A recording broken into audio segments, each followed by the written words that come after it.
प्यारे विद्यार्थियों, आज हम 10th क्लास के क्वाड्रेटिक इक्वेशंस के कुछ ऐसे क्वेश्चंस को करेंगे जो कि काफ़ी इम्पोर्टेंट होते हैं बोर्ड के लिए।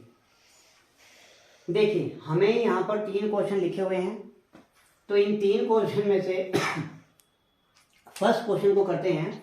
हमें इसकी वैल्यू फाइंड आउट करनी है और इसकी वैल्यू को फाइंड आउट करने का मतलब है कंप्लीट को सोल्व करना। तो हम इसे लिखते हैं लेट कि this is equal to x. तो हमने ये एक्स के इक्वल मान लिया, तो इसे हम लिख सकते हैं x equal to, first root को हम सेम रखें, 2 को भी सेम रखें और प्लस के बाद देखिए ये फिर से वही कंडीशन चलती आएगी। इसका मीनिंग ये सारा का सारा वापस एक्स के इक्वल हमें मिल जाएगा। तो हम यहां पर लिखेंगे squaring both sides, squaring both sides. और जब हम दोनों तरफ स्क्वेयर करेंगे तो हमें मिलेगा किस प्रकार से, x square equal to 2 plus x. अब इसके बाद हम इसे क्वाड्रेटिक इक्वेशन की फॉर्म में जनरल फॉर्म के अकॉर्डिंग लाने की कोशिश करें तो हम ऐसा लिख सकते हैं। और ऐसा करने के बाद हमें देखना है कि स्प्लिटिंग मिडल टर्म यूज करनी है। हमें 2 नंबर ऐसे देखने हैं जिनका सम -1 आए एंड प्रोडक्ट आए -2। और हमें यहाँ पर 2 नंबर मिलते हैं -2 एंड +1, ये मिलते हैं हमें 2 नंबर। तो जब हम इसे सोल्व करेंगे तो मिलेगा x square -2x plus x -2 equal to 0। Then x common लेने पर x -2 और +1 कॉमन लेने पर फिर से x -2 और हमें मिलता है x -2 into x +1 equal to 0। अब देखें कि हमें यहाँ 2 फैक्टर्स मिले, दोनों फैक्टर्स का प्रोडक्ट क्योंकि 0 के इक्वल है, इसका मीनिंग ये हुआ कि या तो फर्स्ट फैक्टर 0 होगा या सेकंड 0 होगा। तो x -2 0 है, या फिर लिखें x +1 इक्वल टू 0। तो x की वैल्यू हमें 2 मिलती है या फिर x की वैल्यू मिलती है -1।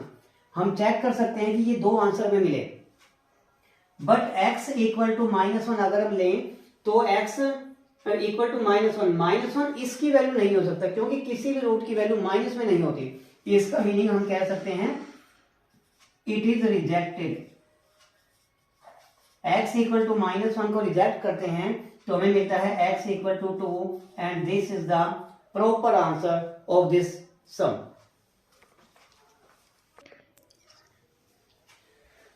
अब ये देखिए, ये है सेकंड क्वेश्चन और इस सेकंड सम में हमें मिला है 1/x plus a plus b equal to 1/x plus 1/a plus 1/b। तो हमें यहाँ पे सोल्व करना है, x की वैल्यू निकालनी है। ये क्वेश्चन दिखने में भी हमें क्वाड्रेटिक इक्वेशन का क्वेश्चन दिखाई नहीं दे रहा, लेकिन जब इसको हम सोल्व करेंगे तो ये बाद में क्वाड्रेटिक इक्वेशन में ही बदल जाएगा। देखिए कैसे, कि जो x की टर्म है वो उसी तरफ ले आए जिस तरफ पहले ही x था। So we can say 1/x plus a plus b minus 1/x equal to 1/a plus 1/b। अब यहां से एलसीएम लेंगे तो मिलेगा x plus a plus b into x, और यहां पर एलसीएम लेंगे तो मिलेगा ab। चेक कर सकते हैं, एलसीएम लेने के बाद जब सोल्व करेंगे तो यहां पर हमको मिलता है x और यहां मिलता है x plus a plus b, और यहां पर एलसीएम लिया तो मिलेगा हमें b प्लस a। देखिए कितना आसान हो गया। अब हम इसको सोल्व करते हैं x, और जब ये ब्रैकेट ओपन होगा तो ये माइनस इन सब के सिंबल चेंज कर देगा, -x minus a minus b divide by, अब इसे हम कह सकते हैं x square plus ax plus bx equal to, यहां मिलता है b plus a divide by ab। तो x माइनस एक्स कैंसिल कर देंगे और माइनस कॉमन लेकर हमें मिलता है a प्लस b, और यहां मिलता है x square plus ax plus bx equal to, यहां पर हम a प्लस b लिखें या b plus a both are equal, तो ऐसे लिखा जा सकता है। और ऐसा लिखने के बाद हम यहां पर करेंगे इस प्रकार से कि दोनों का न्यूमरेटर क्योंकि इक्वल है इसलिए ये न्यूमरेटर से न्यूमरेटर कैंसिल किया जा सकता है, और हमें मिलता है -1/x square plus ax plus bx equal to 1/ab। अब इसके बाद मैं इसे यहां लिख रहा हूं। अब देखिए इसके बाद जब सोल्व करेंगे तो क्या होगा, क्रॉस मल्टीप्लाई कर दें, -ab मिलता है। अब ये जब यहां मल्टीप्लाई करेगा राइट हैंड साइड में 1 से तो हमको मिलेगा x square plus a x plus b x.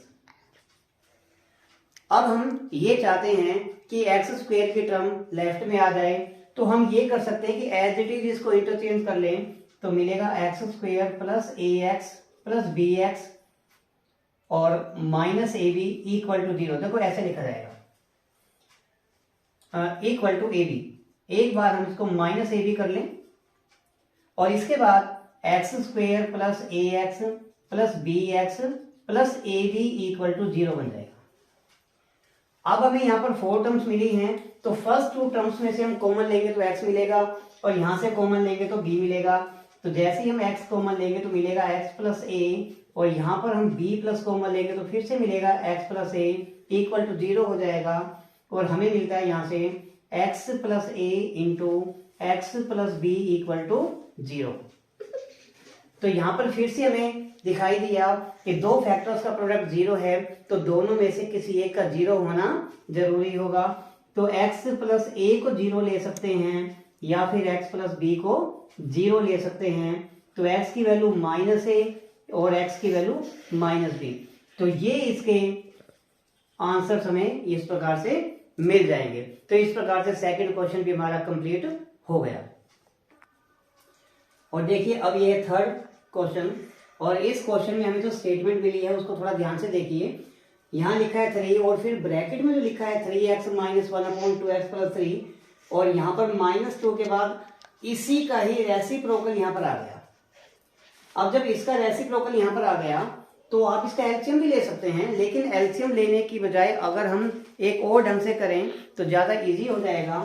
हम ये देखें यहाँ पर कि इसे हम 3x माइनस 1/2x प्लस 3 को y मान सकते हैं और जब हमने इसे y मान लिया तो मिलेगा 3y माइनस 2। अब ये क्या बन जाएगा यहाँ पर देखिए, इसका रेसिप्रोकल करेंगे तो y का भी हो जाएगा, यानी कि 1/y इक्वल टू 5। तो इसे हम लिख सकते हैं 3y minus 2/y equal to 5 और यहाँ पर एलसीएम लेंगे हम तो मिलेगा y, मिलता है 3y square minus 2 equal to 5, then 3y square minus 2 equal to 5y। अब इसके बाद हम इसे लिखेंगे 3y square minus 5y minus 2 equal to 0। तो हमें यहाँ फिर से क्वाड्रेटिक इक्वेशन मिली और हमें दो नंबर ऐसे चाहिए कि जिनका सम तो आए -5 एंड प्रोडक्ट आए -6। तो हमें यहाँ पर मिलता है दो नंबर। देखिए सम क्या मिलना चाहिए -5 एंड प्रोडक्ट मिलना चाहिए -6, -2 इंटू 3 तो हमको मिलेगा -6 प्लस 1। इन दोनों का सम आएगा -5 और दोनों का प्रोडक्ट आएगा -6। तो हम इसे जब सोल्व करेंगे तो हमें मिलेगा 3y square minus 6y plus y minus 2 equal to 0 और इसके बाद हम लिख सकते हैं 3 कॉमन लें तो मिलेगा y माइनस 2 प्लस 1 कॉमन लें तो y माइनस 2 इक्वल टू 0। तो y minus 2 into 3y plus 1 equal to 0। और ऐसा करने के बाद हम देख सकते हैं y माइनस 2 0 होगा या 3y प्लस 1 0 होगा। Therefore, अब मैं इसको यहां लिखता हूं कि y की वैल्यू 2 हो सकती है या फिर y की वैल्यू हो सकती है -1/3। यहां तक उम्मीद है कि क्वेश्चन अच्छे से क्लियर हो गया होगा। अब देखें y की वैल्यू 2 है और y ने क्या माना था, ये दिया था, तो हम कह सकते हैं at y equal to 2 that mean 3x minus 1/2x plus 3 equal to 2। y को 2 लिया था तो y की वैल्यू को हमने 2 के इक्वल पुट कर लिया। तो यहां से मिलता है क्रॉस मल्टीप्लाई करने पर 3x माइनस 1 इक्वल टू फिर मिलेगा 4x plus 6। 3x minus 4x equal to 6 plus 1 तो मिलता है माइनस x इक्वल टू 7, यानी कि x की वैल्यू मिलती है -7। यहां चेक करेंगे कि x की वैल्यू हमें यह मिलती है। And at x equal to -1/3 लेंगे तो हमें फिर से वही रखना है 3x minus 1/2x plus 3 equal to -1/3। पहले की तरह से फिर से क्रॉस मल्टीप्लाई करेंगे और मिलेगा हमें 9x माइनस 3 इक्वल टू, अब -1 से मल्टीप्लाई होगा तो मिलेगा -2x minus 3। 9x plus 2x equal to, पर हमको मिलता है -3 plus 3। That's mean 11x equal to 0, तो x की वैल्यू आती है 0। तो यहां पर हमें दो आंसर्स मिलते हैं, x की वैल्यू 0 और x की value -7, and these are the correct answers. इस प्रकार से ये तीनों क्वेश्चंस जो कि काफी इंपॉर्टेंट हो सकते हैं एग्जाम के लिए, इनकी अच्छे से तैयारी करें। और वीडियो अगर पसंद आई हो तो चैनल को सब्सक्राइब कीजिए, शेयर कीजिए इन वीडियोस को और लाइक करो। धन्यवाद।